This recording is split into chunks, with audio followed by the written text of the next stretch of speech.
құрметті оқырмандар, Абай атындағы Қарағанды облыстық балалар кітапханасы ертегілер елінде циклы бойынша өз оқырмандарын ертегі тыңдауға шақырады.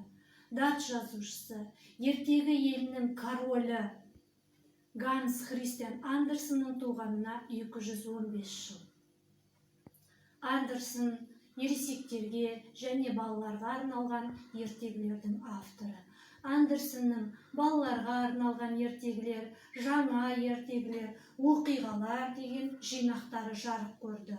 Андерсеннің әйгілі ертегілері Кіші Иданың гүлдері, Түйме қыз, Патшаның жаңа көйлегі, Нанды басып кеткен қыз. Ал мен сіздерге бүгін Андерсеннің Шәйнек ертегісін оқып беремін. Ертеде бір маңғаз шәйнек болыпты. Ол фарфордан жасалғанын және ұзын мойны мен сәнді тұтқасын айтып, ылғи да мақтанатын.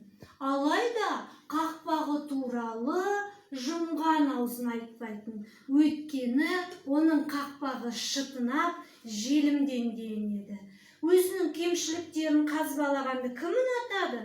Оның есесіне жақсы қасиеттері көп емесе, бүкіл шай жасауы, шынаяқтар, қаймақ құятын, шекер салатын ыдыстар оның сәнді тұтқасы мен тамаша мойны туралы айтудың орнына кемшіліктерін көбірек еске салатын. Оны шәйнек те білетін. Білемін мен оларды, дейтін ол үшінен. Өз кемшілігімді де білемін, және мойындаймын да. Бұл менің көнгіштігім мен байсалдылығымды көрсетпей ме? Кемшілік бар жерде артықшылық та бар. Мысалы, шынаяқтың құлағы, қантсалғыштың қақпағы бар. Ал менде оның екеуі де оған қоса ешқашан болмайтын мойында бар. Соның арқасында мен бүкіл шай дастарханының патшасымын.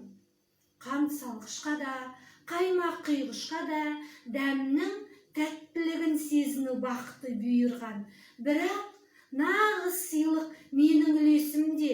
Мен бәрінен де жоғарымын. Мен ғана сусыған адамзатқа жан рахатын сыйлап, шөлін қандыра аламын. Менің арқамда қайнаған дәмсіз су Қытайдың иісі бұрқыраған сусынына айналады. Мұңсыз жас шағында шәйнек тап осылай ойлайтын. Бір күні үстелде тұрған, кенет біреудің нәзік қолы шәйнектен шай құя бастады. Әттеген-ай, шай құюшы епсіз болып шықты. Шәйнек оның қолынан сырғып түсті. Мойында, тұтқада, бұрын болмағандай шонтиды да қалды.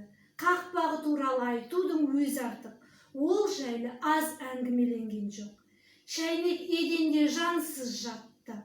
Еденге ыстық су жайылды. Бұл оған ауыр соққы болды.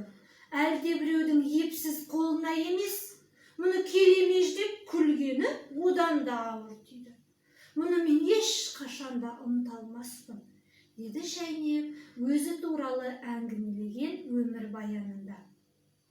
Мені жарым жан деп қайсы бір қуыстарға ысыра салды, ал келесі күні аздап май сұраған әйелге сыйлады. Сөйтіп мен тұрмысы төмен үйге тап болдым. Ешкімге ешқандай пайдам болмай қалды.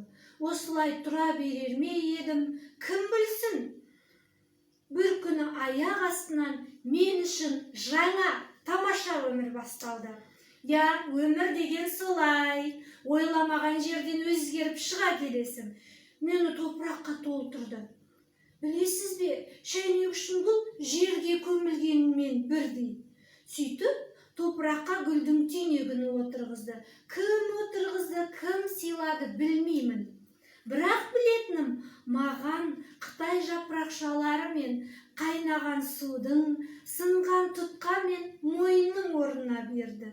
Түйнек топырақта жатып, менің өмірімде болмаған кәдімгі жүрегіме айналды. Соның арқасында өмірім жайнап шыға келді. Күш қайратым тасыды, жүрегімнің соғысы күшейді. Түйнек бір жарып гүл ашты. Бойымдағы қайнаған ой мен сезімнен жарылуға шақ қалдым. Мен оны жан тәніммен сүйдім. Оның сұлулығына табынып, өзімді ұмытып та кеттім. Басқалардың бақыты үшін өзіңді ұмыту ерекше сезім емес пе? Ал гүл маған рахмет айтқан жоқ. Мен туралы ойламады да. Оған қарап бәрі де тамсанатын, оның шаттық сезімге бөленгенін көріп, мен де қуанатынмын. Алайда бір күні әлдекімнің мынадай гүлге басқа құмыра лайық дегенін естідім. Мені сындырды, денем қатты ауырды. Гүлді басқа құмыраға отырғызды, мені аулаға лақтырып тастады.